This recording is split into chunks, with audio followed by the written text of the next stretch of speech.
आता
याचसाठी केला भोता अट्टहास शेवटचा दिस की भा दिवस घोड भाबा आता निश्चंतीने पावलो भिसावा कुंडलिया धावा कृष्णीच्या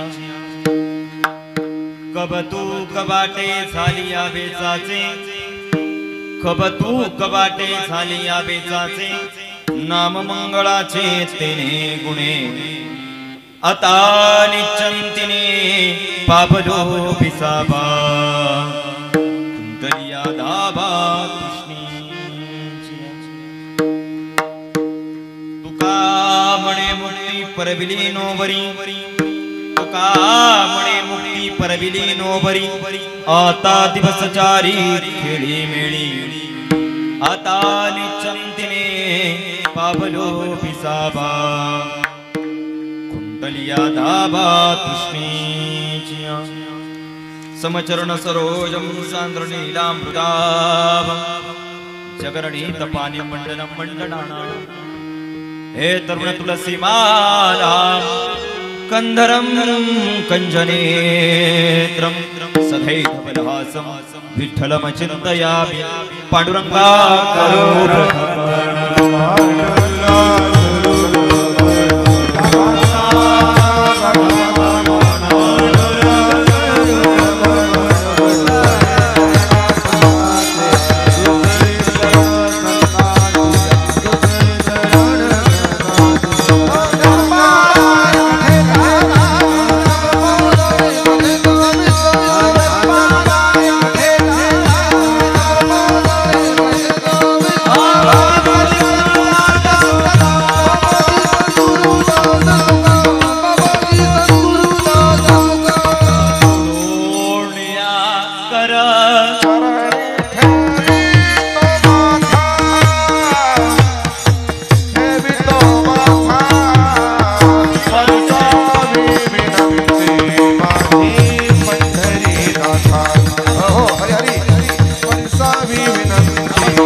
जगद्गुरुदास तुका शुक्लां ब्रह्म विचार सार प्रमाम अध्याम जगद व्यापिनी विना पुस्तक धारिणी मभयदाम जाड्यांतकारापाम हस्ते स्माटिकमालिकं विदतिं पद्मासने संस्थितां वन्दे तां परमेश्वरीं बुद्धिप्रदां शारदां नमोस्तु देवास विशाल बुद्धि उल्हार विन्दयत पत्रनेत्र यणत्वया भारसतैल पूर्ण प्रज्वादिपो ज्ञानमय प्रतिपहा सयांचे केल्या स्मरण होय सकळ विद्येचे अधिकरण तेची बंधू श्रीचरण ते सगुंज नमस्कारोणी आता विठ्ठल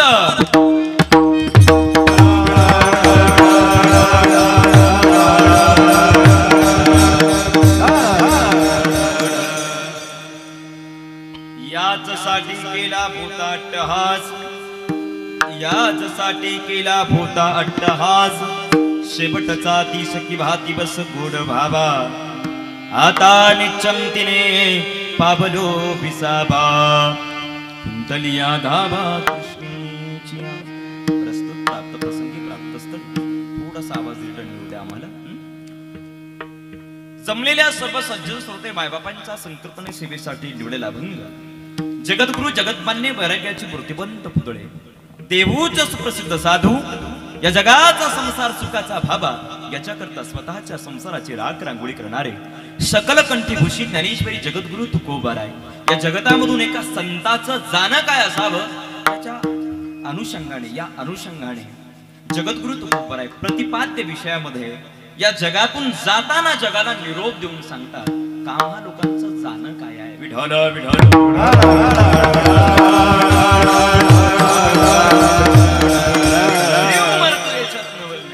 इथे प्रत्येकाला यावं लागतं जावं लागतं पण संतांचं जाणं या विकल्पाच्या बाहेर तुमचं आणि माझं प्रत्येकाचं जाणं काहीतरी कर्मानं गणित आहे पण संत सांगतात कामचा तोच जाण्याचा दिवस गोड आहे का ज्या दिवशी पांडुरंग परमात्मा मला घेण्याकरता आलेला आहे आणि जगद्गुरु तुकोबाराय तो पुढे उभा आहे आणि हातामध्ये हात देऊन गरुडावर बसलेला आहे म्हणून सुचलेला आहे की आज माझा दिवस गोड आहे विठ्ठल विठ्ठल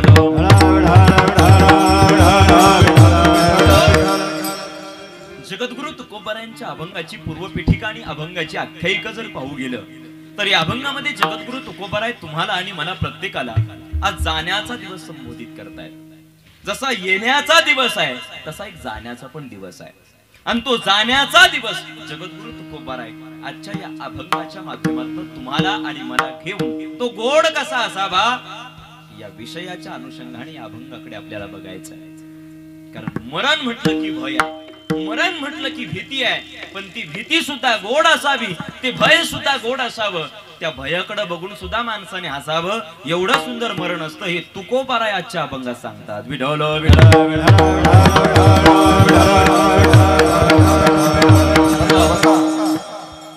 अभंगाच्या माध्यमातून पुढे मी विस्तार करणारच आहे पण अल्पसा परिहार देणं हे प्रत्येक वक्त्याचं अद्द कर्तव्य असतं आणि तो परिहार द्यायचा तो असा की पावनभूमी तीर्थक्षेत्र शहा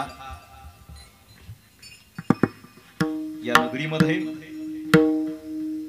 कैलासवासी वैकुंठवासी अप्पा दगडू कासार यांच्या प्रथम पुण्यस्मरणाच्या निमित्ताने एका दिवसाचं पण अत्यंत भव्य आणि दिव्य स्वरूपाचं आयोजन हे आयोजन भव्य आणि दिव्य स्वरूपाचं मी याच्या करता म्हणतोय कारण आपण किती मोठा मंडप घातला तरी वरच्याच्या हातात आहे तो मंडप टिकू द्यायचा का नाही बरोबर आहे एवढा मोठा मंडप घातलाय पण त्याच्या हातात आहे तो टिकू द्यायचा का नाही आज साक्ष भगवंताची या वर्ष श्राद्धाला कीर्तन सुरू झालं पाण्याचं थेंब येणं बंद झालं महाराज याला आयोजन म्हणतात आणि मनातून केलेलं नियोजन आणि आयोजन संपूर्ण कासार कुटुंब अत्यंत गोड आणि दैदिप्यमान आणि अलौकिक नियोजन खरं पाहिलं तर इथे आल्याच्या नंतर सुंदर अशी भेट घडली खूप दिवसाच्या नंतर या माध्यमातून गुरुजींची भेट घडते आहे मोठा आनंद वाटला कुठल्याही प्रकारची भागवा भागवी केली नाही कासार कुटुंबाने म्हणून पाण्यालाही थांबावं लागलं आदरणीय हरिभक्त परायण गायनाचार्य मृदंग भजन सम्राट अत्यंत त्या ठिकाणी आपल्या वाणीत उभ्या महाराष्ट्राला रसाळ वाणीतनं गायनाच्या माध्यमातनं मंत्रमुग्ध करणारे आदरणीय हरिभक्त परायण भगुरेजी गुरुजी या ठिकाणी उपस्थित आहे. आणि मला कौतुक या गोष्टीचं आहे का ते आळंदीवरून इथपर्यंत आले. याच्यामध्ये सारस्व प्रेम कासार कुटुंबाचा असावं याच्यात काही शंका नाही. मला तरी वाटतं या माध्यमातून उपस्थित झालेले आमचे हरिभक्त परायण गायनाचार्य आमच्या आपल्या या नाशिक विभागामध्ये कायमस्वरूपी कीर्तना करता ज्यांची मला अत्यंत गोड अशी साथ लाभते आदरणीय आमचे हरिभक्त परायण वैभवजी दादा. खरं तर खूप सुंदर व्यक्ती महत्व आहे. आदरणीय आमचे हरिभक्त परायण आमचे पिताश्री सुद्धा या ठिकाणी उपस्थित आहे. उपस्थित त्या ठिकाणी असलेली सर्व परिसरातली मंडळी सर्वांच्या चरणारविंद माथा. विशेष करून मृदंग सम्राट मृदंग वादक आदरणीय आमचे हरिभक्त परायण महाराष्ट्रातले सुप्रसिद्ध वादक आमचे महेशजी दादा या ठिकाणी उपस्थित आहे. मोठा आनंद वाटला. मंगेशजी दादा मंगेशजी दादा आपणही या ठिकाणी विशेष करून उपस्थित आहात. माईक सिस्टम वाले दादा तर पुढेच बसलेले आहे. काळजी करायचं काम नाही. तुम्हालाही मनपूर्वक धन्यवाद आहे. या माध्यमातून उपस्थित झालेले सर्व विनेकरी बाबापासून तर सर्व टाळकरी पंचकृषीतील भजनी मंडळी सर्वांच्या चरणारविंद माथा. आणि विशेष करून पेटी मास्तर तुम्हालाही मनपूर्वक धन्यवाद. कॅमेरावाले दादा या ठिकाणी उपस्थित आहे. अत्यंत सुंदर असं भागवा भागवी नाही, मी पहिला शब्द बोललो, कुठल्याही गोष्टीची भागवा भागवी न करता अत्यंत सुंदर. आणि थोडासा विलंब झालेला आहे. तुम्हाला सगळ्यांना माझ्या सहित कॉम्प्रोमाइज करायचं आहे.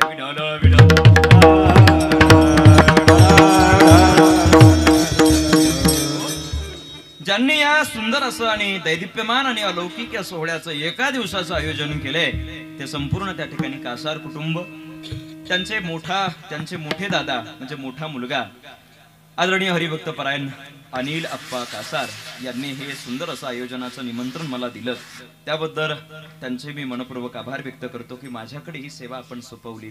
त्याचबरोबर लहान आमचे दादा असतील विलास दादा अप्पा कासार, त्याचबरोबर ताई असतील आमच्या बहिणाबाई असतील सौ अनुसाबाई निवृत्ती सिरसाट, त्याचबरोबर सर्व त्या ठिकाणी आमच्या ताई बाबाश्रींच्या सर्व असलेल्या मुली सुनीता ताई असेल, त्याचबरोबर सविता ताई रामकिशन रहाणे असेल, वनिता ताई रामनाथ नवले असेल, संगीता ताई लहानू कोकाटे असेल, मी सर्वांच्या चरणारविंद माथा ठेवतो. आपण सर्वजण एवढ्या भव्य आणि दिव्य स्वरूपामध्ये हे आयोजन आणि नियोजन करत आहात. उपरोक्षतानं आपल्या धर्मशास्त्रानं आपल्याला सांगितलंय का आपल्याला 4 बाप आहेत आणि त्या 4ही बापांचं आपण त्यांच्या ऋणातनं मुक्त व्हावं याच्या करता पितरांचा दोष नाही लागू नये म्हणून, लक्षपूर्वक ऐका, लागू नये म्हणून त्यांनी केलेल्या आपल्यावरती केलेल्या उपकारातनं उतराई होण्याकरता हा सारस आणि सुंदर असा मार्ग आहे. विठ्ठल विठ्ठल.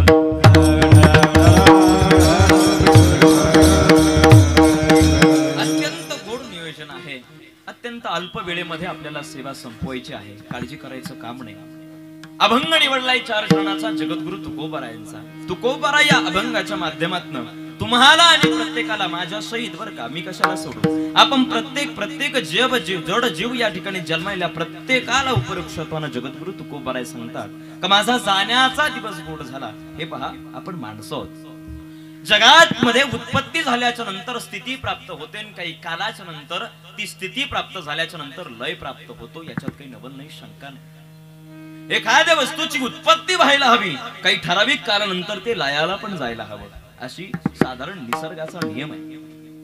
नियमाच्या पुढे कुणालाही जाता आलं नाही. याही उपरोक्त देवाच्या बापालाही मरण चुकलं नाही. मला सांगायला आवडेल, जगद्गुरु तुकोबाराय म्हणतात आम्ही आणि तुम्ही याच्यात काही नवल नाही, शंका नाही. तुमचाही देह हडामांसाचा आहे, आमचाही देह हडामांसाचा आहे. पण एका ठिकाणी असं सांगण्यात आलंय आणि फार सुंदरतेप्रमाणे माणसासारखे संत दिसायला आहेत, असायला नाही म्हटलेलं आहे. संत नवती जगा संत नवती जगा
प्रमाण त्या ठिकाणी सूत्रबद्ध येत आहे. महाराज असं म्हणतात का संत दिसायला तुमच्या माझ्यासारखे आहेत, तुमच्या माझ्यासारखे दिसतात याच्यात काही नवल नाही, शंका नाही.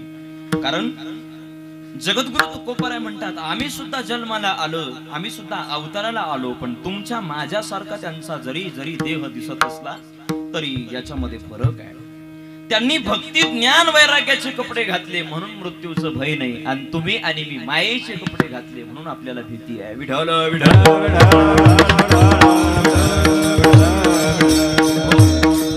मायेचे कपडे घातले म्हणून आपल्याला भीती आहे असं भागवत सांगतो, मी नाही सांगत. पण ते जर कधी त्याच्यापासून त्या भयापासून जर मुक्तता करायची असेल तर भागवताने सांगितलं सच्चिदानंद रूपाय विश्वोत्पत्त्यादि तवे तापत्रय विनाशाय श्रीकृष्णाय वयं नमः. तुम्हाला आणि मला प्रत्येकाला जर कधी या तापातनं या दुःखातनं निवृत्त व्हायचं असेल, या दुःखाच्या भीतीतनं बाजूला जायचं असेल तर त्याच्याकरता काय करावं लागेल. भागवत सांगतं आपली तृष्णा जीर्ण करायचं असेल तर कृष्णा असं म्हणावं लागेल. कळालंय महाराज आम्हाला. संत हेच करतात म्हणून त्यांच्या मृत्यूची भीती निघून जाते, निवृत्त होते, दोषमुक्त होतात. लक्षपूर्वक ऐकलं तर लक्षात येईल. हयातीच्या आयुष्यभर संतांनी तेच केलं. काय केलं? धंदा केला महाराज. कशाचा? तुमच्या माझ्यासारखा व्यापाराचा नाही. गोविंदाचे पवाडे गोविंदाचे पवाडे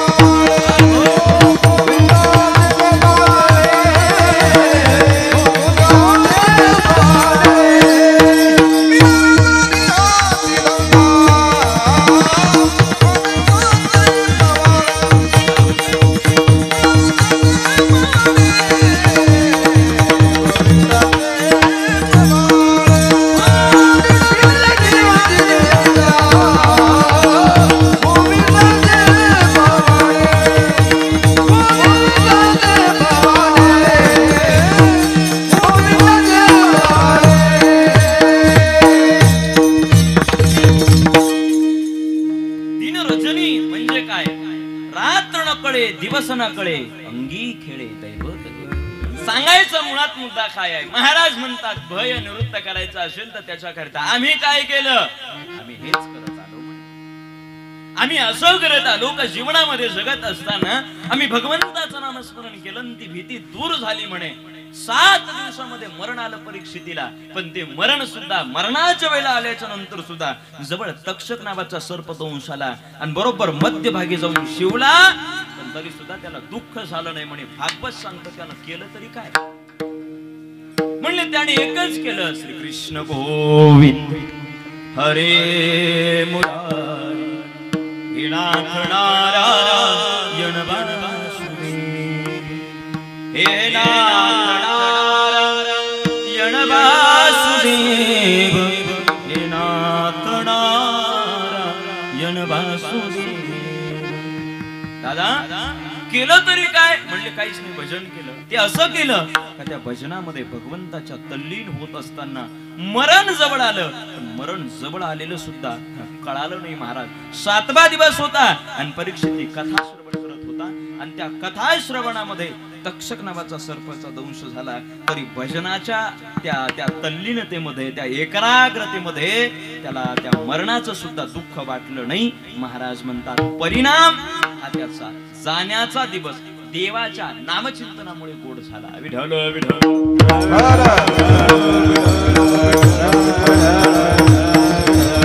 थोडासा आवाज वाढवा, काय विको ठेवा थोडासा बोलण्यामध्ये, मला रिटर्न आल्याशिवाय. महत्वाचं काय असेल तर जीवनामध्ये जर मृत्यू येणे आल्याच्या नंतर जर भय वाटू नये असं जर वाटत असेल तर महाराज म्हणतात त्याच्याकरता काही पुरावे मी तुम्हाला देतो. घडलेला प्रसंग आहे अयोध्येमध्ये. त्या ठिकाणी राज्य विलयाला गेल्यासारखं वाटतंय. गरीब लोकांनी चुलीत पाणी टाकलं आणि सांगितलं राम वनवासाला गेला म्हणजे सगळं संपलं, आता काही शिल्लक राहिलं नाही. मी 4-5 पुरावे तुम्हाला देईल आणि त्याच्यानंतर मी प्रतिपाद्य विषयाला ती जोड तुम्हाला घालून देईल. श्री राम प्रभू वनवासाकरता निघाले खराय. रामचंद्र प्रभू ज्या वेळेला निघाले त्यावेळेला बाप नावाचा माणूस जागृत झाला, पलंगावर पडला. बाप नावाचा माणूस महाराज हृदय अंधकरण पिळू लागलं. माझा मुलगा दूर जातो म्हणून स्नेहानं बडबडीत झालेलं आणि महाराज लाही लाही करू लागलं. हृदय लाही लाही करू लागलं. बाप जागा झाला पण शापाभिमुक्त नाही, शापाभिमुख होते राजा त्या ठिकाणी महाराज दशरथ. म्हणून कौशल्येला बोलू लागले. कौशल्य भिंतीवरचं चित्र सतवतंय. कौशल्य मला ते भिंतीवरचं चित्र सतवतंय. काय दिसतंय प्रभू त्याच्यामध्ये सांगितलंय. त्या भिंतीवरच्या चित्रामध्ये मला दिसतंय का माझं मरण कसं आहे ते मला दिसतंय. मरणाहाती काय या शब्दाचा अर्थ जरा भाविक मंडळीनं जरा लक्षपूर्वक ऐका. आतापर्यंत तुम्ही हा किस्सा कदाचित ऐकला पण कोणत्या उपरोक्षात्वानं कोणत्या उदाहरणार्थ ऐकला मला माहित नाही. मी याचा करता सांगायलोय. जगन्यंत्या परमात्म्याचा बाप होता, हृदय अंतकरण पिळवटलं आणि बाप नावाचा माणूस जागा झाला आणि हृदय स्नेहानं बरबरीत झालं. महाराज लाही लाही करू लागलं हृदय. त्यावेळेला त्या ठिकाणी राम राम म्हणून ओरडू लागले दशरथ. अंतकालेच मामेव या शब्दाचा अर्थ लक्षात घ्या पुन्हा एकदा. जगन्यंत्या परमात्म्याचा बाप होता पण हृदय स्नेहानं भरलं होतं. का माझा मुलगा 14 वर्षाच्या वनवासाकरता जातो म्हणून रडायला येत होतं.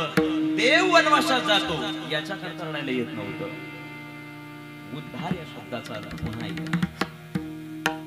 कशानं उद्धार होतो कोणता दिवस गोड होतो. देवाचं नामचिंतन करत असताना भागवतातले लय पुरावेत. महाराज हिरण्यकशिपू ज्या वेळेला त्या ठिकाणी तो नारायण म्हणून गेला तर अंतकालाला त्या ठिकाणी तिथपर्यंत पोहोचला.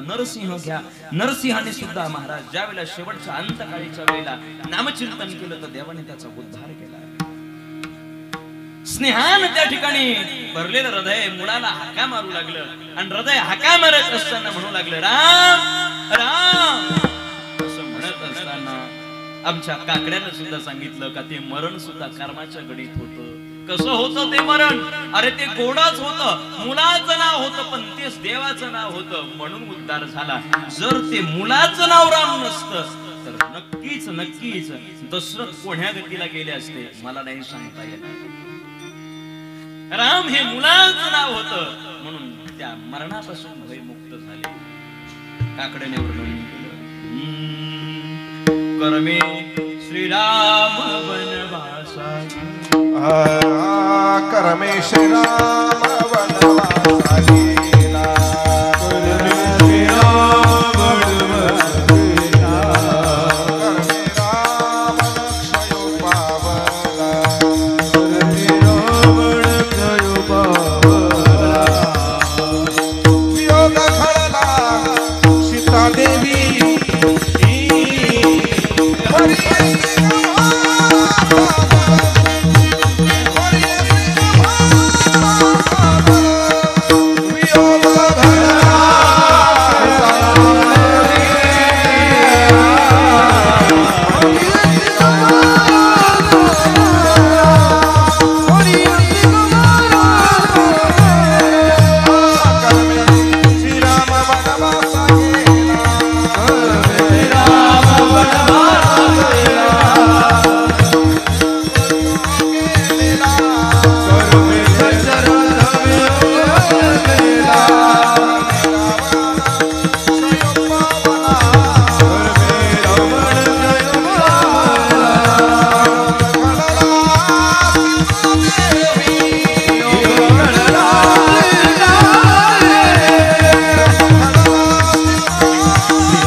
मी याच्या करता सांगतोय.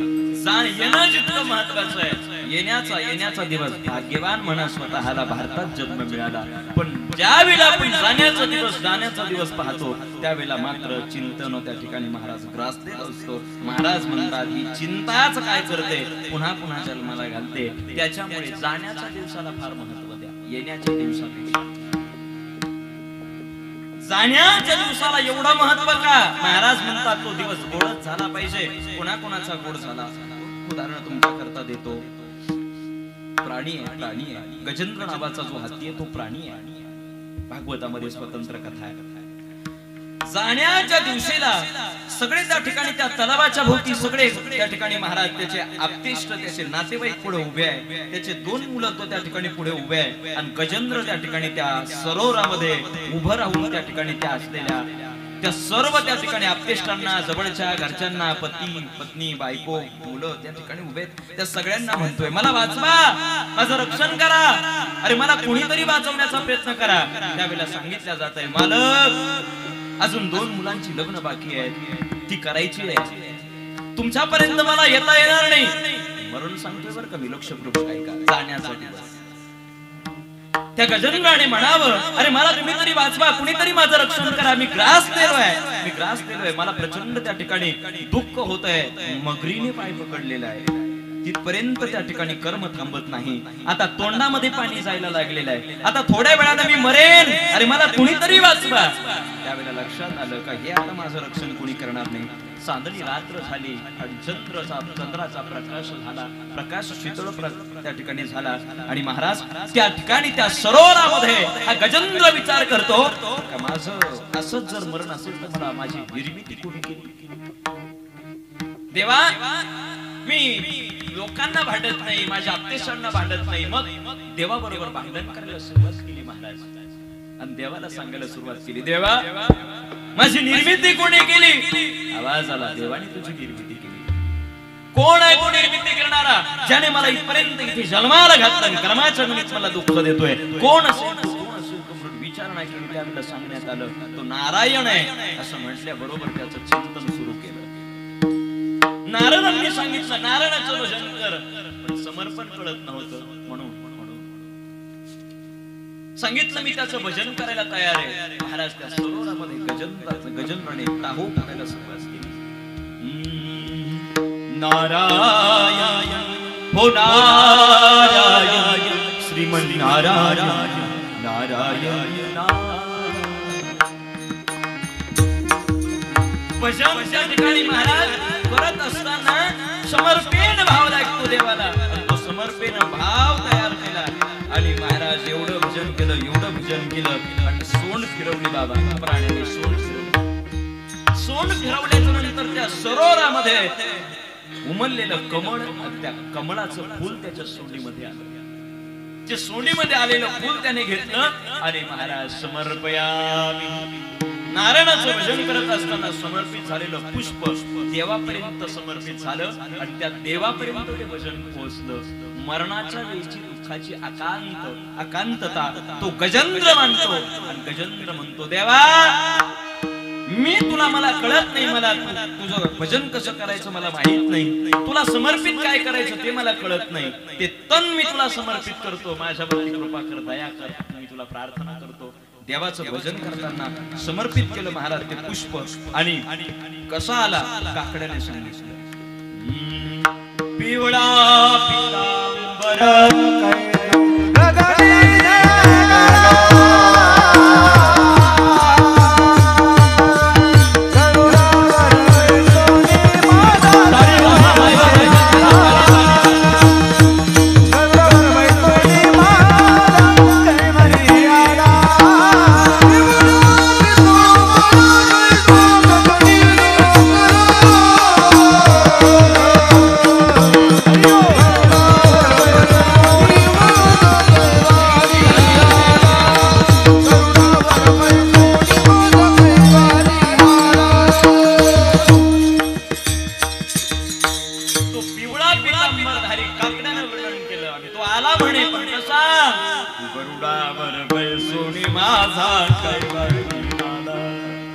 जगन्यंता परमात्मा पुढे उभा राहिला आणि सांगितलं, हे गजेंद्रा, मी तुझा उद्धार करण्याकरता आलेलो आहे. या सगळ्या उद्धार करण्याकरता अनेक कथा मी तुम्हाला मला या माध्यमातून सांगता येतील, पण सांगायचा मुळात उद्देश काय आहे. महाराज म्हणतात, तो जाण्याचा दिवस सुद्धा गोड करता येतो, त्याला गरुड न्यायला आला, पण दुःख दुःख प्रचंड दुःख अंतकरणामध्ये, देवा मी मरण पावतोय म्हणे, एवढं मला दुःख देतोय म्हणे देवा.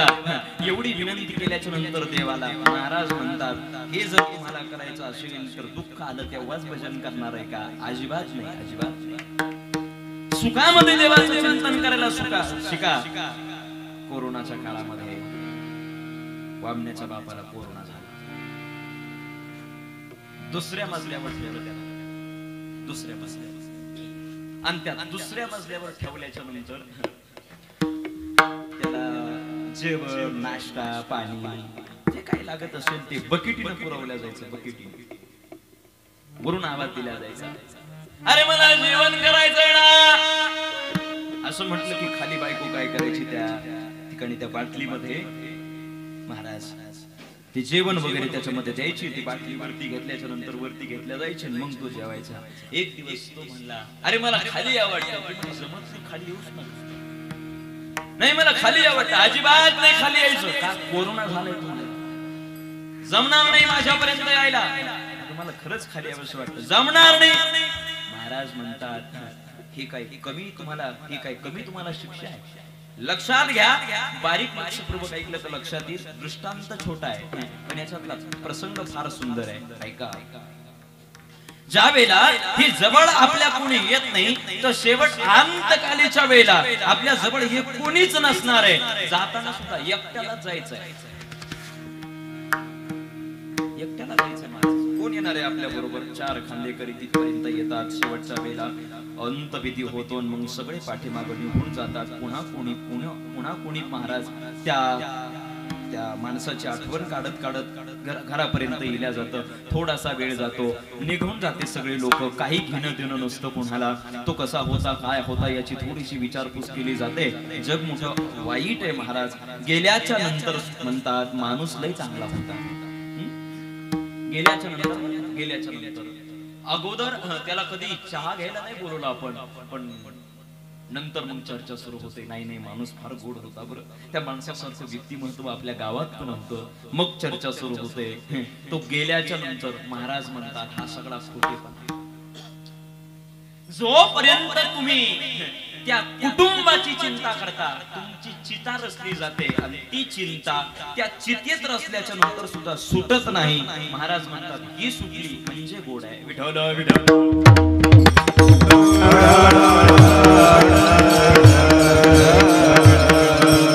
आज विशेष करून धुलीवंदन आहे.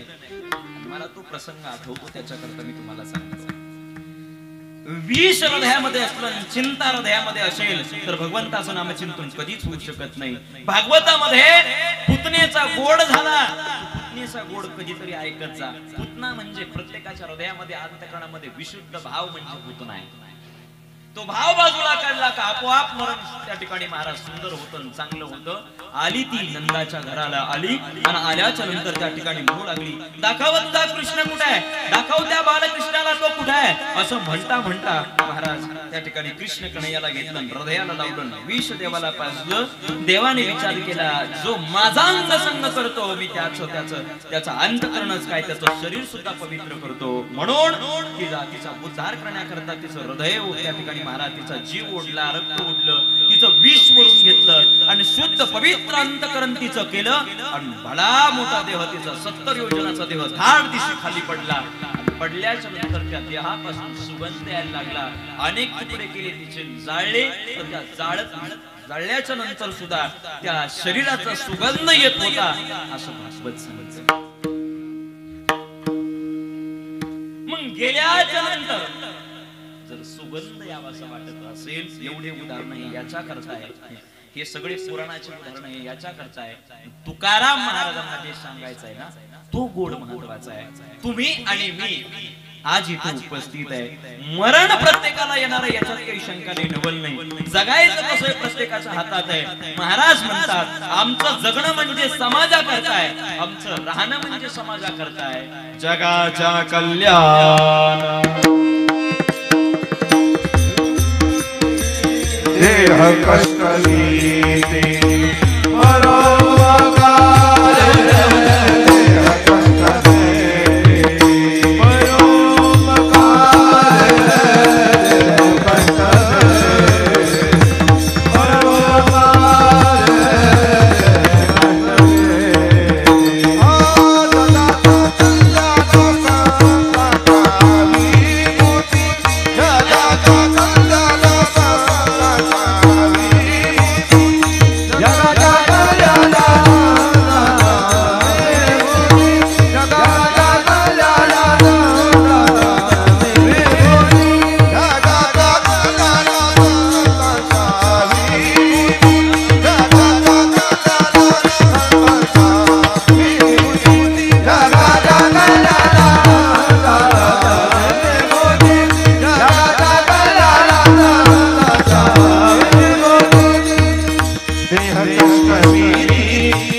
देह कष्ट नीती परोपकार देह कष्ट परोपकार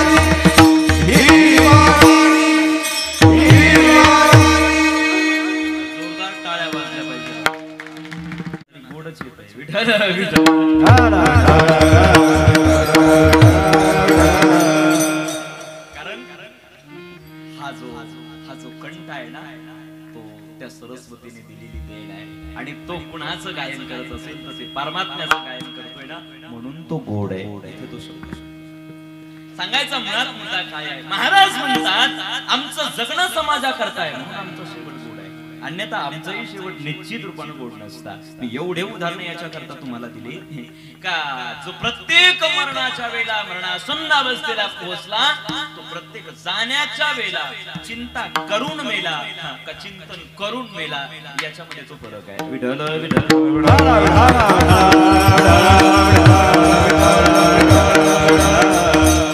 महाराज म्हणतात का हा समाजासाठी आमचा हा जगण्याचा उद्देश असल्यामुळे आम्ही समाजासाठी जगत असल्यामुळे आमचा गोड चांगला आहे, आमचा शेवट चांगला आहे. हो, कारण आमचा उद्देश जगण्याचा समाजाच्या साठी आहे. माणूस आला गेला आणि मेला असं नाहीये, असं नाहीये. मी तुम्हाला त्या 3 गोष्टी सांगून जाणार आहे, कदाचित तुम्ही कधी ऐकलं नसेल. आज एका बापाचं वर्षश्राद्ध आहे, या अनुषंगाने मी ही जोडणी करतोय. जरा बारीक ऐका. मायबाप ज्या वेळेला त्या ठिकाणी एखाद्या व्यक्तीचं जाणं त्या ठिकाणी जितकं महत्वाचं आहे, एखाद्या कुटुंबातला व्यक्ती निघून जातोय, निघून जातो तो परत परत तो माणूस कधी येऊ शकत नाही ही साक्ष निर्माण होते, तो निघून जातो ना त्यावेळेला महाराज म्हणतात तसं आमचं जाणं नाहीये. आम्ही निघून जरी शरीरानं जात असलो तरी सुद्धा आमची कीर्ती पाठीमागे राहते. तुका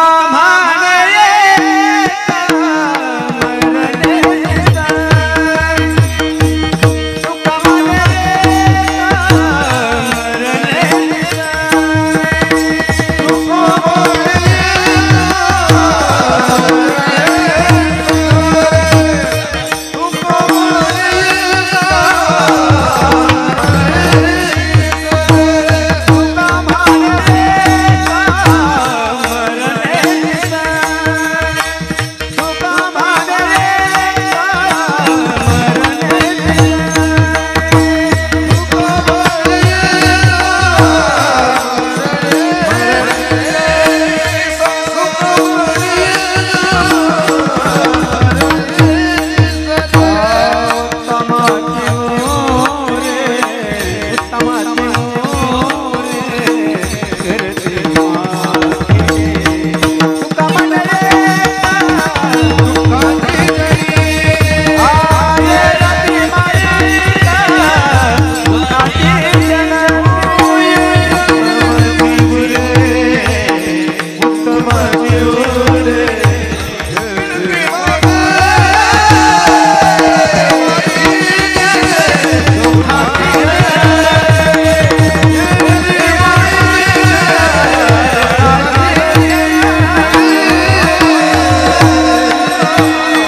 करून जातात ती कीर्ती या जगतामध्ये परोक्षत्वानं राहते. ज्ञानेश्वरी म्हणजे विश्वमौली ज्ञानोबाराय, तुकोबारांचा गाथा म्हणजे जगद्गुरु तुकोबाराय. अजूनही पहा, अरे 750 वर्ष पूर्ण झाले, विश्वमौली ज्ञानोबा या जगाचा निरोप घेऊन समाधीस्थ झाले. ती माऊली ज्ञानोबारांची समाधी म्हणजे आमच्याकरता जिवंत आहे. जगद्गुरु तुकोबाराय 750 वर्ष झाले वैकुंठ गमन त्यांचं झालं, पण ते गेल्याच्या नंतर सुद्धा तुकोबाराय 750 वर्षानंतर गाथा रूपाने आमच्याकरता जिवंत आहे. आणि 100 वर्ष पूर्ण झाले बाबा, किती 100 वर्ष पूर्ण झाले, पण तरी सुद्धा गुरुनाम सद्गुरु जोग महाराज आमच्याकरता जिवंत आहे. आणि बोलू द्या मला, अरे तुमच्या घरातला गाथा, तुमच्या घरातले ज्ञानेश्वरी म्हणजे तुमच्या करता संत जिवंत असल्याचं हे लक्षण आहे. विढवलो विढवलो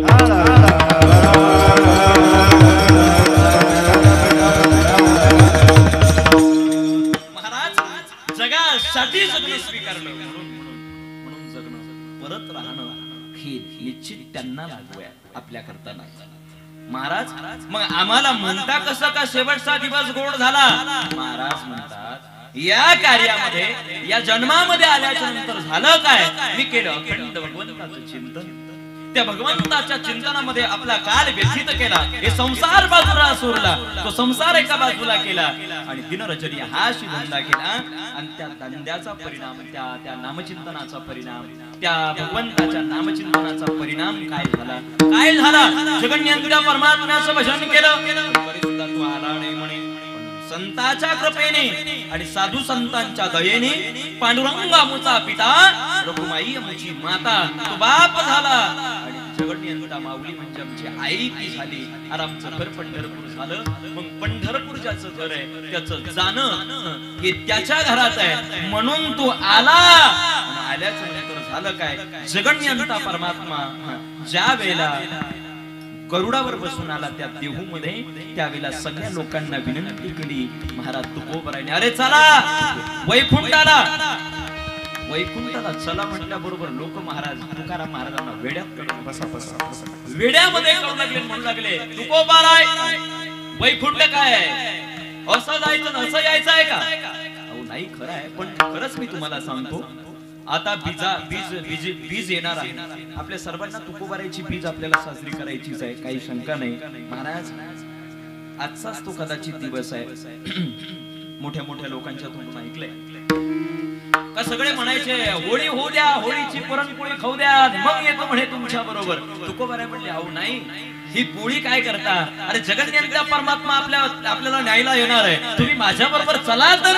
असं म्हटल्याबरोबर सगळे गावकरी म्हणले तुकोबाराय तुम्हाला जायचंय ना म्हणे, तुम्हीच जा, तुम्ही जा, आम्हाला सांगा. महाराज म्हणतात हा काय जाना आणि जाणे आणि नेण्याचा दिवस असतो का? अरे हाच तो शेवटचा दिवस आहे का ज्याच्या करता मी अट्टहास केला होता. आता जगन्यंता परमात्मा पुढे उभा आहे आणि वारकरी टाळकरी मंडळी जयघोष करतायत आणि सगळे म्हणतायत ओ तुकोबाराय चाललात खरंय, आम्हाला सोडून चालले ह्याच्यात काही नवल शंका नाही, पण सांगा कसं वाटतंय तुम्हाला? तुकोबाराय म्हणतात तुम्हाला तर म्हटलं होतं माझ्या बरोबर चला, पण तुमच्यासाठी म्हणून सांगतो, तुम्हाला म्हणून सांगतो. काय? अरे तुम्हाला म्हणून म्हणतोय का रे बाबांनो, हाच तो दिवस आहे का त्या दिवसाची मी वाट पाहत होतो. जगाला उपरोक्षात्वानं सांगितलेलं जाणं आजच्या अभंगातल्या पहिल्या चरणात आहे. याच्यासाठी गेला होता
दिवशीची आम्ही वाट पाहत होतो.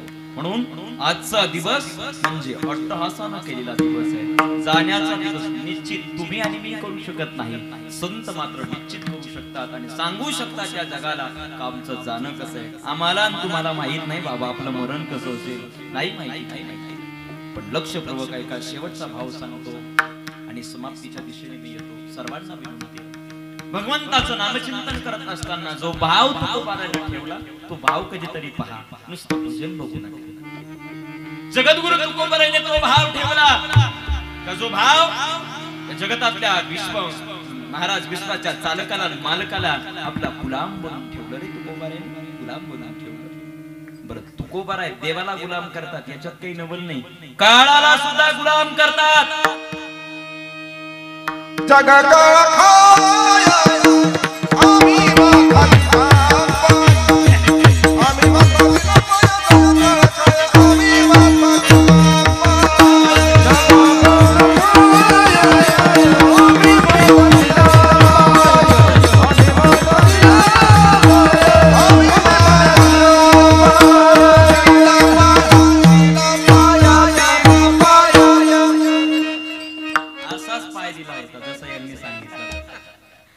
आता हा पाय काळावरती देण्याची ताकद निर्माण झाली ते भगवंताच्या नामचिंतनाने निर्माण झाली. पण त्याच्यातला भाव नक्की आपण कधीतरी पहा. काळ गुलाम सलाम करी वया करी राम. महाराज काळ बघून थरथर कापायचा का? तुकोबाराय महाराज एवढे तेजस्वी भावयुक्त होते. हा हरीचे दास होते, म्हणून त्यांना भय नव्हतं. इथे माझा अम्मा हरीच्या दासा भय नाही, काहीच भय नाही. का? हरीचे दास, ते विठोबाचा जो दास झाला जगतामध्ये भय नाही. मग मरणाचंच काय? जगतातलं तिसरं कुठलंही भेव असू द्या, मरणापेक्षा तर मोठं भय नाही. ते भय सुद्धा हरीच्या दासाला नाही. महाराज म्हणतात हे भयच उरलं नाही, म्हणून या देहाचंच नाही तर संपूर्ण आयुष्य गोड झालं. आणि देवा एवढं गोड झालं का मी जगाला सांगतोय. काय सांगताय तुकोबाराय तुम्ही जगाला? अरे मी सांगतोय जगाला सगळ्यांना, तुम्हाला सुद्धा आयुष्य गोड करायचं असेल, निरंतरपणे जाण्याच्या दिवसाला सुद्धा गोड करायचं असेल तर त्याच्याकरता काय करावं लागेल? भजन करावं लागेल बाबा. हाताने टाळी मुखाने नाम, टाळी बाजून सर्वांनी भजन करा. विठोबा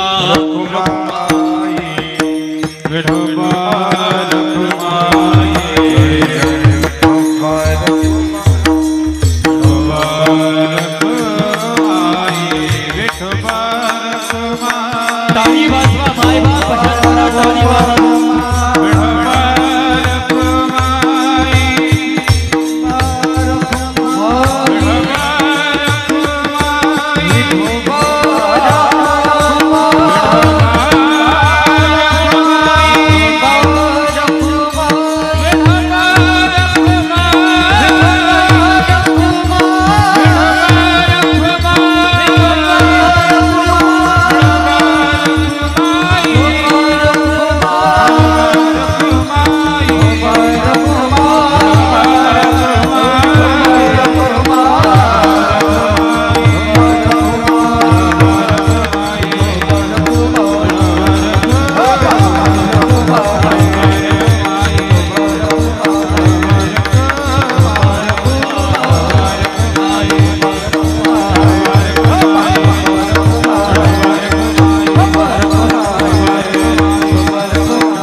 जगद्गुरु तुकोबाराय जसं जाण्याला महत्व देतात तसंच तुमच्या आणि माझ्या करता कधीतरी त्यालाही परोक्षत्वानं महत्वाचं आहे.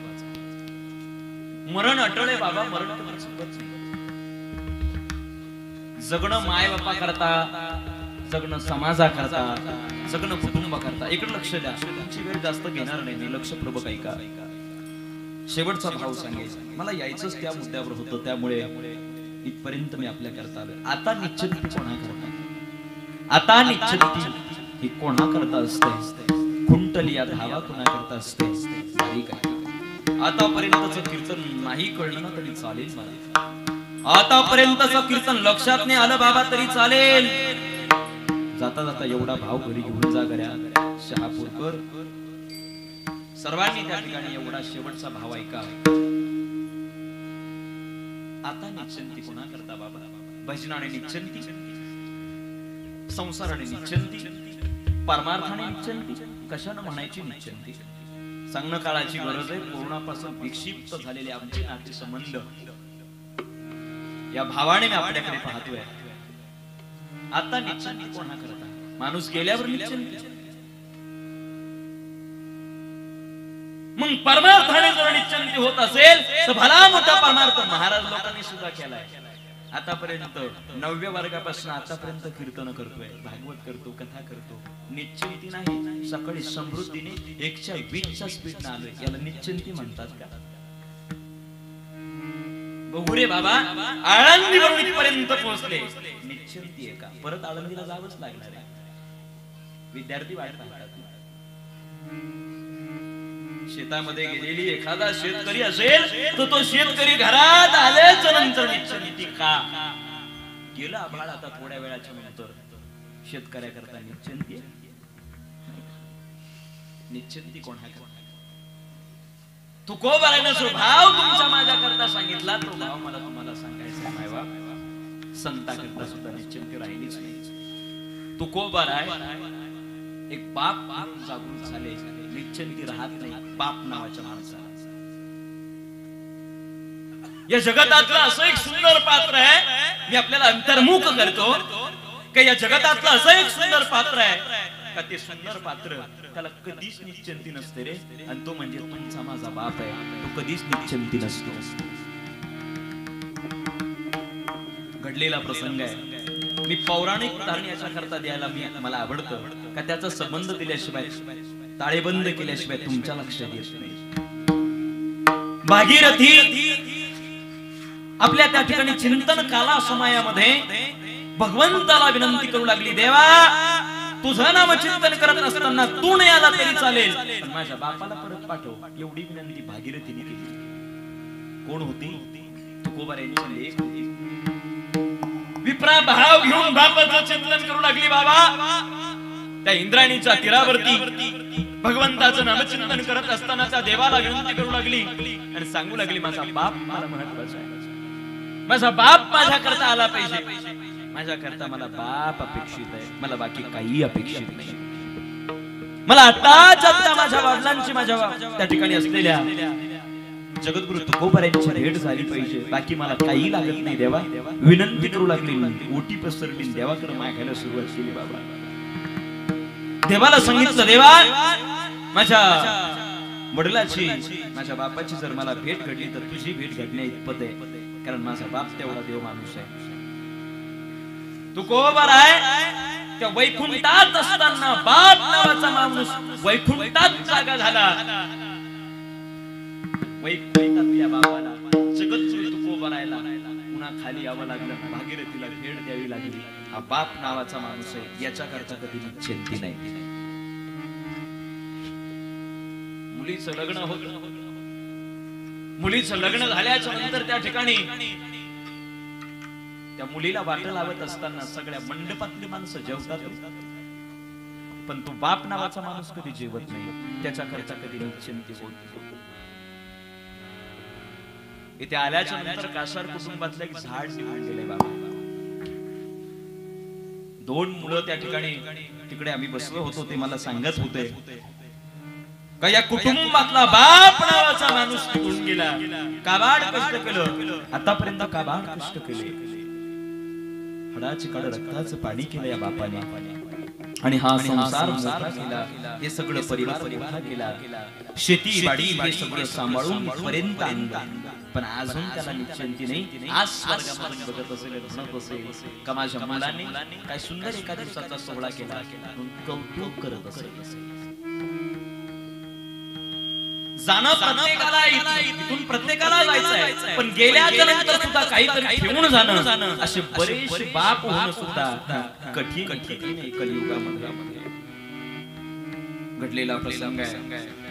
एक शेतकरी बाप होणं सुद्धा कठीण आहे. दोन एका लेकीचा बाप होणं कठीण आहे. तीन एका सैनिकाचा बाप होणं कठीण आहे. सुराचा बाप होणं कठीण आहे, लेकीचा बाप होणं कठीण आहे आणि शेतकरी बाप होणं कठीण आहे. कोणाकरता सांगितले हे धर्म? मी पहिलं तुम्हाला सांगितलं होतं का 4 बाप सांगितले धर्मशास्त्राने. 4 बाप, या 4 बापांच्या रणात मुक्त झाला माणूस का माणसाला दोष नाही बाबा. भागवत सांगतं हे 4 नावाचे बाप प्रत्येकाला आहे. ज्या धर्माच्या मंडपाखाली बसलोय ना या लेकरांना अजून दूर आहे. आमचा बाप आता या क्षणाला असता, या वेळेला असता तर अजून कितीतरी उन्नती आणि प्रगती तशा प्रकारे झाली असती. पण काळ निघून जातो, बोलायचं राहून जातं. बापालाही बोलायचं राहून जातं, लेकालाही बोलायचं राहून जातं. निश्चित पावल्या जात नाही बाबा. पण सांगू द्या मला, कर्तव्य निष्ठतेने आमचा बाप ज्या दिवशी परिपूर्ण होतो, जगाचा निरोप देतो, महाराज म्हणतात आता निश्चिंती आहे, नंतर नाही. त्याची जरी निश्चिंती तो पावत नसला तरी तो ज्या ज्या वेळेला असं पाहतो की माझ्या मुलीचं आता लग्न झालेलं आहे आणि माझी मुलगी आता त्या ठिकाणी सासरी गेलेली आहे, आता माझा निश्चिंती असेल म्हणून बाप निष्ठुर जरी असला थोड्या वेळा करता तरी तो म्हणतो का आता माझी निश्चिंती आहे. बाप म्हणतो अरे कोणी फाटका म्हटलेलं चालेल पण कोणी तुटका नाही म्हटलं पाहिजे. ही शिकवण बापाची असते. तर हातावरती फोडाप्रमाणे आपल्या लेकीला सांभाळतो आणि ज्या वेळेला दुसऱ्या परक्या लोकांच्या हवाली करतो ना त्यावेळेला आणि त्याचं पुढचं बोलू लेकांना असं वाटत असेल का बाप कधी रडत नाही, त्याच्या पुढचं बोलतो तर हाताप्रमाणे जमीन जपतो रे ती काळी आई जपतो तो आणि त्या ठिकाणी त्या काळ्या आईची सेवा करत करत आपला आयुष्य करत असतो. पण ज्या वेळेला तोच मुलगा ती जमीन विक्री काढतो त्यावेळेला तो बाप रडतो, तो शेतकरी बाप. एखादा मुलगा लहानाचा मोठा केला जातो बाप, त्या मुलाला देशाच्या रक्षणाकरता पाठवण्याकरता तो बाप आपल्या मुलाला सांगतो जा बेटा जा. पहारदार छाती घेऊन त्या ठिकाणी देशाच्या रक्षणाकरता गेलेला तो मुलगा त्या सीमेवरती जातो. अरे पहा बाप ऐकायचं मला ऐका. शहीद जवान भीमसिंगजी जोंधळे 19 वर्षाचा मुलगा देशाच्या रक्षणाकरता निघाला बाबा आणि त्या सीमा भागामध्ये त्या ठिकाणी गेल्याच्या नंतर तिथून आपला बाप त्याला सांगतो ए बेटा काळजी करू नको, तुला देशाचं रक्षण करायचं आहे, विरुद्ध देशातील लोक तुझ्याकडे काण्यानं जर पाहिजे तर मजाल काय, हातामध्ये बंदूक आहे तुझ्या, त्याच जागेवर उत्तर द्यायला तू शिकलं पाहिजे बेटा. तू माझा मुलगा आहे. रामचंद्रजी असं म्हणतात का धर्ममंचर मातृदेवो भव पितृदेवो भव. माई आमच्या परिवाराला धर्माचे पालन करणे पाखंड खंडन आम्हाला माहित होतं, पण माझा बाप जागी झाला ज्या वेळेला मी मुलाला देशाच्या रक्षणाकरता पाठवलं आणि नंतर ज्या वेळेला मुलगा प्रेतावस्थेमध्ये शहीद होऊन आला त्यावेळेला मात्र माझा मोठा बाप जागी झाला. दोन डोळ्याला डोळा लागला. हा बाप अजून पण रडतोय. बाप धर्मनिर्मितीचा झाला का बापाच्या डोळ्यात अश्रू न येतात, बापाला अभिमान वाटतो. लेख शास्त्री नांदत असते ना महाराज तर नांदणारी लेख पाहतो बाप म्हणतो वा हेच स्वप्न आहे माझं. आपली मुलं बाळ एकत्र खेळताना पाहतो, एकत्र त्या ठिकाणी कुटुंब पाहतो, तो बापाला आनंद वाटतो. हे बापाला 100 वर्ष जगू द्यायचं असेल ना तर त्या बापाच्या देखत भावा भावानी कधी भांडण करू नका. भावा भावाने भांडूच नका. 100 वर्ष जगेल तो बाप. पण भाऊ भांडायला लागले ना महाराज का त्याचं काळीज निवटून जातं. या डोळ्याने त्या ठिकाणी ते पाप पाहिलं जात नाही आणि बाप हृदय जळून आयुष्य त्याचं कमी करतो आणि कालांतराने गत्यांतराने निघून जातो महाराज. म्हणून हा धर्मनीतीचा बाप आहे. जगी ऐसा बाप भावा ज्याचा वंश मुक्ती सदा. अरे माय आणि बाप रोज आपण ऐकताय. आई पुन्हा समजते, आई समजायला पुन्हा समजते आपल्याला. बाप नाही समजत, बारीक आहे.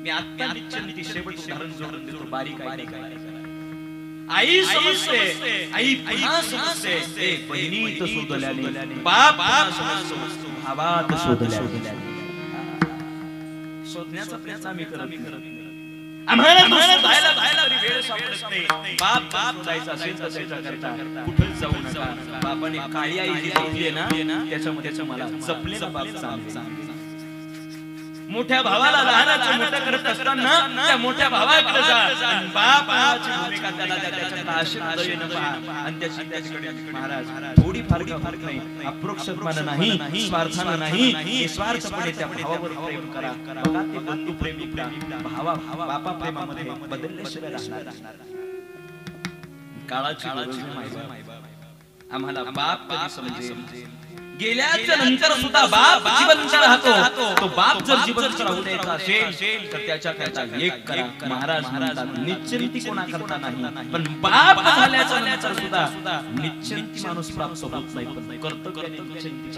प्राप्त होते कधीतरी बाप नावाची कर्तव्य निश्चित करा ती निश्चित झाली का आता निश्चित आहे तुकाराम त्या दिवशी निश्चित म्हणतात का ज्या दिवशी भागीरथीला भेटतात आणि तू कोबराय म्हणतात मी माझ्या जीवनाचं सार्थक केलं आता कसली आशा आता कसली उपेक्षा आता काही शिल्लक राहिलं नाही हे भगवंता आशा जैशी सुखाते व्याली दुरीते माझ्या करता संसाराची आशा मला शिवत नाही पण मी एक बाप झालो मी एक देवाचा दास झालो या दोन गोष्टी माझ्या करता फार त्रासदायक आहे देवा या दोन्ही गोष्टी पूर्ण झाल्या म्हणून आता निश्चय दुसऱ्या चरणावर ओ निश्चितीने पावलो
आपल्या व्यवहार आपल्या जीवनामध्ये आशा आणि उपेक्षा आपल्याला बिलगलेली लागलेली आहे पण सगळ्यात मोठी जर कधी उपेक्षा काय असेल आणि दुःख काय असेल तर ते मरणाचं आहे ते मरणाचं दुःख दूर व्हावं याच्या तुकाराम महाराज म्हणतात तुमच्या माझ्या सामान्य जीवाकरता सांगू का उत्पत्ती स्थिती लय जे आपण म्हणतोय तो लय इतका महत्त्वाचा आहे जगणं कुणासाठी कुटुंबासाठी जगाल तर निश्चित मरा कुटुंबासाठी जगाल तर निश्चित मरा हे समाजासाठी जगाल तर चंद्र सूर्य आहे तोपर्यंत जिवंत राहाल विढवलं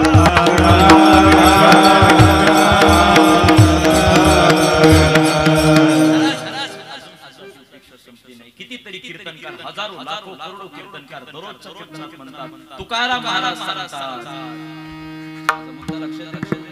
काय म्हणतात तुकाराम महाराज करतात तुकाराम महाराज अभंगात म्हणतात याचा अर्थ काय आहे हे लक्षात आहे दुसरा भाव जर सांगायचा झाला तर महत्त्वाचा मुद्दा काय असेल तर अभागी होता आपल्या जीवनाचा जर पाप निघून गेला असेल तर अरे देव सुद्धा अभागी म्हणू लागला रे कोण कृष्ण कन्हैया ज्या वेळेला जन्म झाला माझ्या कृष्ण कन्हैयाचा जन्म झाल्यानंतर बाप नाही तर किती महाराज हृदयामध्ये अंतःकरणामध्ये दुःख होऊ लागलं ज्या वेळेला गोकुळामध्ये नेलं वासुदेवांनी यमुना माता आडव्या आल्या पुढे गेल्याच्या नंतर त्या गोकुळामध्ये टोपलीतला कृष्ण खाली काढला आणि ठेवलं आणि विचारलं बाबा चालले तुम्ही हा बेटा चाललोय हा मोठा हो बेटा ना आम्हाला भेटायला ये परत आम्ही बंदी राहत आहे ना कंसाच्या अधिपत्याखाली आहे ना आम्हाला सोडवण्याकरता यायचंय परत तुला माखन खा दष्टपुष्ट हो आणि मग आम्हाला सोडवण्याकरता ये कृष्ण कन्हैया म्हणतात बाबा तुम्ही नाही जीवनाचा जीवन अभागी आहे देव सुद्धा अभागी होतो माझा कृष्ण कन्हैया अभागी आहे कसा अभागी बाप निघून गेला इवा अवस्था प्राप्त झाली त्या वेळेपर्यंतच्या ठिकाणी कृष्ण कन्हैयाची वाट पाहत राहिले वासुदेवजी आणि देवकी या जीवनामध्ये बाप नावाचा माझ्या कृष्ण कन्हैयाला सुद्धा सोडला देव अभागी ज्याच्या जीवनामध्ये बाप नाही त्याच्या जीवनाचं खूप मोठं पात्र त्या ठिकाणी गेल्यासारखं आहे म्हणून आज कुटुंबातला बाप गेलेला या कुटुंबातला एक बाप नावाचा माणूस निघून गेलेला आहे इथे प्रत्येक बसलेले सर्वजण मला असं वाटतं की या व्यक्तिमत्वाला आपण जाणता वारकरी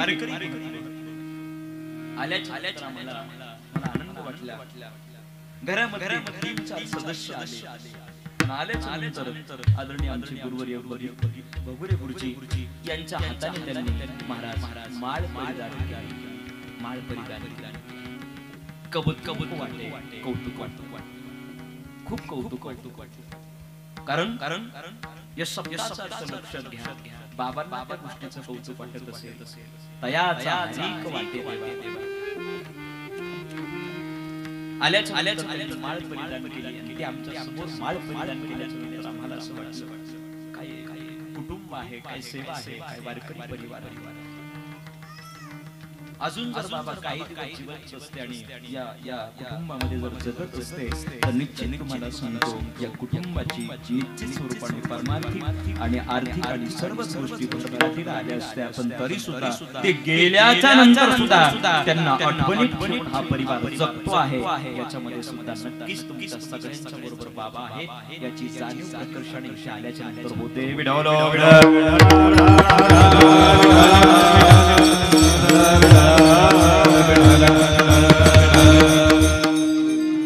आपल्याला बाप करावा एवढा सोपा आणि मी बाबा याच्याकरता मी अजून लक्ष मला सांगायचं काय माय बाप जीवनामध्ये ते सगळं ठीक आहे लय लोकांचा बाप झाले माझ्या जगत तुकोबार आहे लय लोकांचा बाप झाला पात्र ते काय आहे एका शेतकऱ्याचा बाप कठीण आहे ऐका एका सैनिकाचा बाप कठीण आहे आणि एका मुलीचा बाप कठीण आहे हे 4 बाप लक्षात ठेवा पण ती कठीणाई दूर करायची असेल तर त्याच्याकरता तुकोबार आहे म्हणतात काय केलं पाहिजे म्हणजे ते बापाचं कर्तव्य पूर्ण होईल महाराज ते बापाचं कर्तव्य जर पूर्ण करायचं असेल त्याच्याकरता मी तुम्हाला दिलेली उदाहरण आहे एक राजा दशरथ एक बाप झाले एक गजेंद्र एक बाप झाला एका वासुदेवजी एक बाप झाले पण तो बाप अभागी असून सुद्धा मरणावस्थेला पोहोचल्याच्या नंतर कुंडली या धावा कृष्णाची त्याच्या जीवनामध्ये झाली म्हणून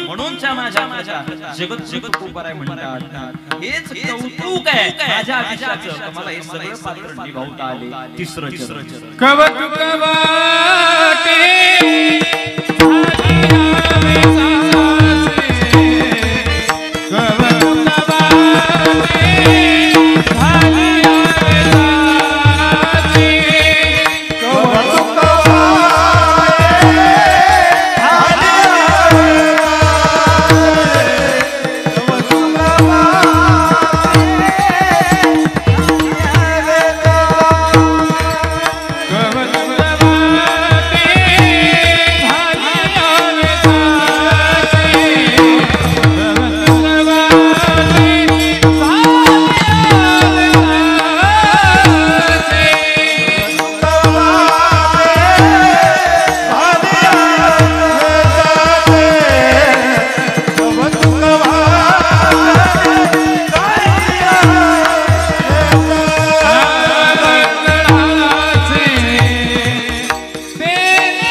कहे कहे करावं का कारण मला हे सगळे पात्र निभावता आले कबतो कबाटी झाली नाम मंगळाचे मी भगवंताचं नामचिंतन केलं म्हणूनच माझ्या जीवनामध्ये मला मुक्ती माझ्या समोर उभी राहिली आणि मुक्ती म्हणाली काय म्हणाली तुका म्हणे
भगवंताच्या चरणाला समर्पित करूया आणि याच ठिकाणी सेवेला पुनराम ज्ञानेश्वर